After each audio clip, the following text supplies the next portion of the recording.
Hello there. Welcome to Just the Discs. We talk about Blu-rays here. And for this video, I'm going to talk about some Kino Lorber titles. This is kind of some picks of the month for December. I'm sure I will have some more to offer. They're just putting out so much good stuff. It's hard to encapsulate picks of the month for them in a single video. But three of these are December releases. One is a end of November release. But I will start with Laws of Gravity. Now, this film is a pretty big deal to get a release. This is directed by Nick Gomez. Came out in 1992 and was part of sort of a wave of independent cinema that we were getting around that time, including things like Reservoir Dogs and others that really grabbed a lot of people and made it clear that you could make a really good movie for not a lot of money and that people could see it and get excited about it. And while this isn't quite on the level of Reservoir Dogs, it's still pretty interesting and pretty solid and offers a really nice breakout performance for Peter Green, also starring Edie Falco as well. But this one, Nick Gomez would go on to do New Jersey Drive and some other stuff. Acclaimed debut of filmmaker Nick Gomez. Laws of Gravity is a gritty, unflinching, and frighteningly real look at small-time Brooklyn hoods who live and die by different laws. Peter Green and Adam Trezze star as Jimmy and John, two petty crooks who find the opportunity for a big score when Frankie, an old friend and ex-con, arrives in town with a load of illegal handguns for sale. The guns are all the source of tension for the friends and their families. When domestic dispute lands John in jail, Jimmy goes to sell the guns to raise bail, but when Frankie discovers that his merchandise is missing, he goes after Jimmy and the guns. One of the hardest-hitting independent films in the 1990s, Laws of Gravity co-stars Edie Falco, Arabella Field, and Paul Schulz. Now, this has a really neat commentary with Nick Gomez, moderated by Dan Creamer, and it's great to hear him talk about the film. It's got a really cool, down and dirty handheld look. He's shooting, I believe, on 16, and a lot of it he's shooting himself. He's walking around with these, hoods, if you will, on the streets of Brooklyn or wherever, and they are trying to sell these guns. You really get a sense of being in it, being in these conversations, feeling that tension and feeling just the energy that this lifestyle and these people have. And there's something about that feeling and the way that he did it that really makes it stand out. You can totally see why this film, made an impact. I think this might have had a made-on-demand DVD release, but this Blu-ray has been a long time coming, to be honest, being that the movie really did make quite a splash when it came out, and I remember it being something that was getting rented on VHS with some regularity back when I worked at video stores in the 90s, and so it's a movie that I remember fondly, and I think has sort of dropped off a little bit because of maybe a lack of availability is always what I say. I'm not sure about the streaming availability of this movie. I thought there was a time when it wasn't streaming, so I don't know, but this Blu-ray looks, solid, and it's great to hear Nick Gomez talk about the way that he shot it and how he came up with the idea and some tensions on the set, all kinds of behind the scenes stuff. A group he sort of was a part of called the Shooting Gallery in New York, where it was a bunch of low budget filmmakers. They had a studio where they could shoot scenes, and it was a really neat sort of co-op collective kind of scenario. And so there's a lot of cool stuff about that in the commentary as well. But again, sort of a landmark of independent cinema of the 90s, now finally on Blu-ray with a director commentary. So I was pretty psyched to get it. So that's Laws of Gravity. That's one of the picks.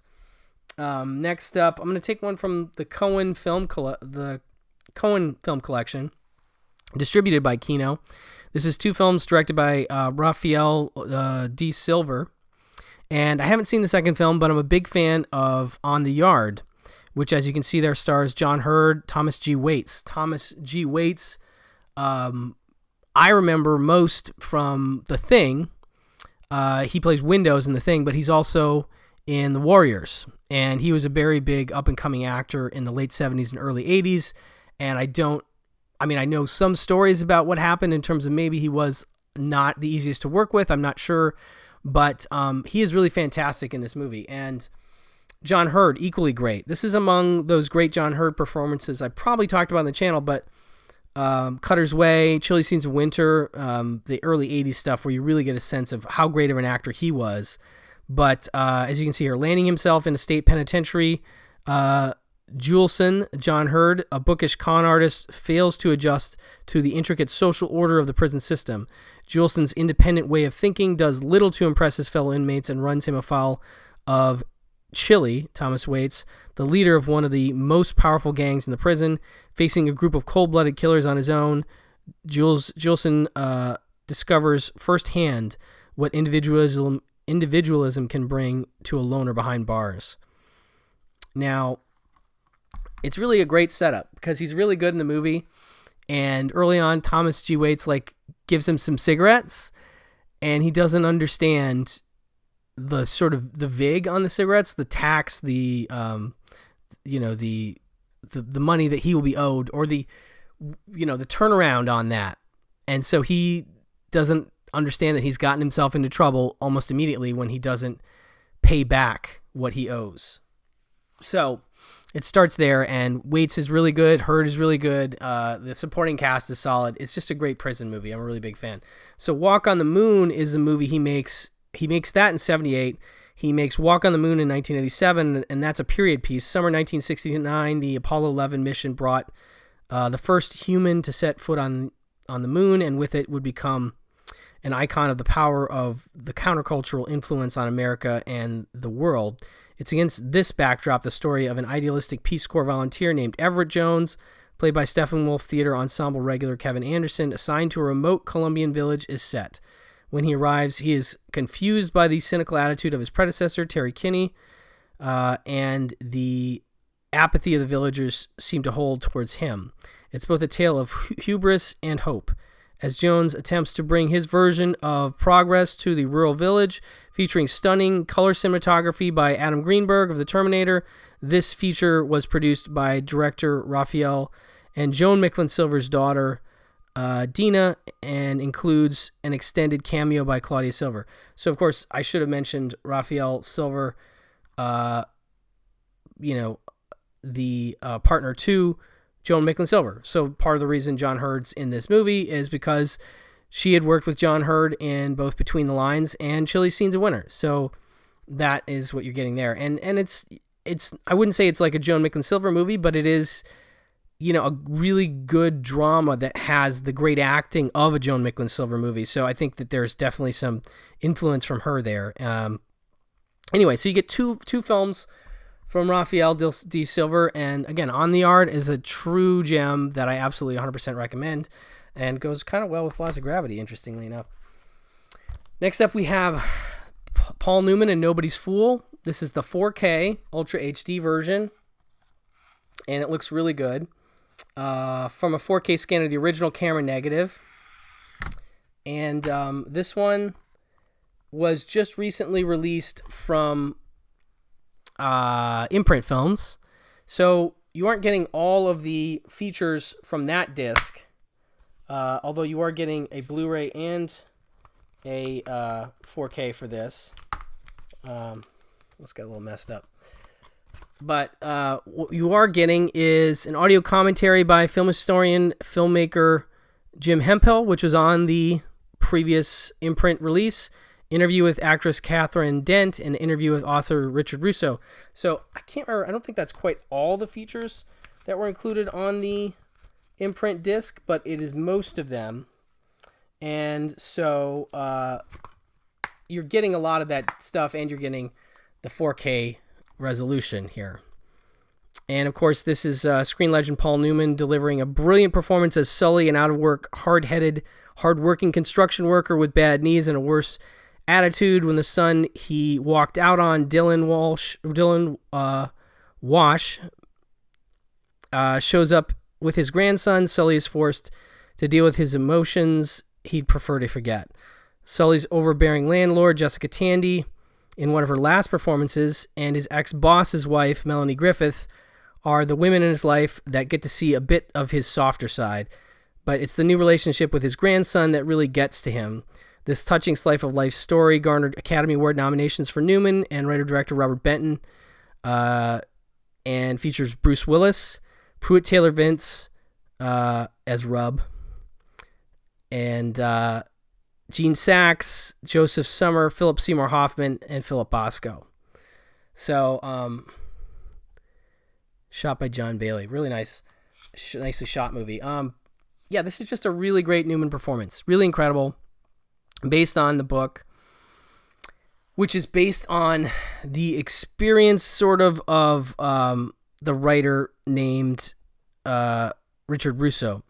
And Russo, in that interview, really goes into a little bit of detail about his dad and how this character is based on his dad. And so I won't spoil too much, but it's a really fascinating interview. And he really goes a little ways to praise the Newman performance, to say that a lot of it is on the page, but Newman definitely found this character and, brought it to life and added things that weren't necessarily there. And I really do think Newman embraced it. There's a great deal of melancholy, but also a lot of humor in this movie. A very funny movie and some great running gags. And Newman is just like one of those characters. He's just kind of a rascal, in this way that you can't help but sort of love him. And so I'm very happy this movie's gotten some nice Blu-ray releases in the last several months this year, between the imprint release and now this 4K, which again looks really, really nice. It's good to see this movie get its due at this time. I know this is a big favorite of my dad's as well, and it's one that I know he watched a lot and showed to me. But yeah, Melanie Griffith is great, Bruce Willis is great, and I think a lot of them worked for scale to be in this movie because they got to work with Robert Benton, who's just a great director. Bonnie and Clyde, The Late Show, one of my favorites of his, Bad Company, and of course Kramer versus Kramer, Places in the Heart. But yeah, one of his best films and one of Newman's best performances, now in 4K. And then last but not least, this is the one that's from the end of November. It's called The Unguarded Moment, starring Esther Williams and George Nader. And it is a really interesting one, an interesting noir. Brand new 2K master in a rare dramatic role, Esther Williams, who did a lot of swimming pictures, $1 Million Mermaid, Dangerous When Wet, or something. I'm trying to remember all her movies. As a high school teacher stalked by a peeping Tom who might be the same homicidal sex fiend wanted by the police. Written by Larry Marcus, witness for the prosecution, and Herb Meadow, the Lone Ranger, along with legendary actress Rosalind Russell. Rosalind Russell has a story credit on this, which is really cool. The Unguarded Moment is a moody Technicolor noir that co-stars John Saxon, very young John Saxon with a pompadour, in one of his first major roles, and George Nader, Man Afraid, as the investigating detective. It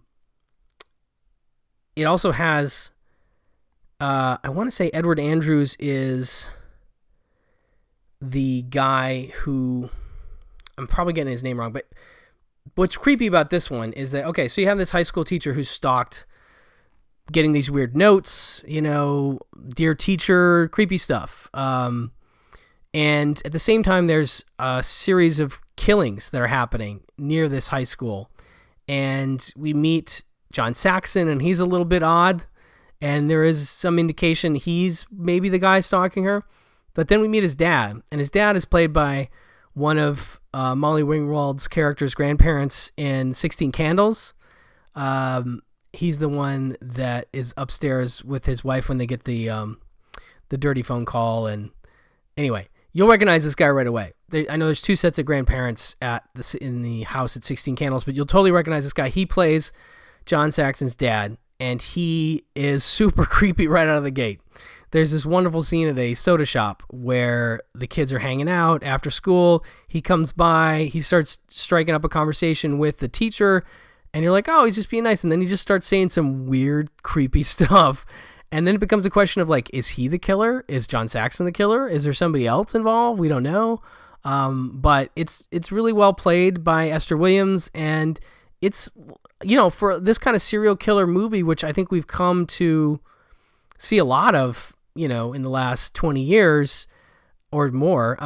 This feels like an early example of this kind of thing. Just again, the notes and the creepy behavior and the cops. It's very interesting. A little campy maybe, but definitely enjoyable. And I always know there might be some camp involved when I see that David Del Valle and David Dakota are doing a commentary, and I always enjoy their commentaries. But we also get one from Professor and film scholar Jason A.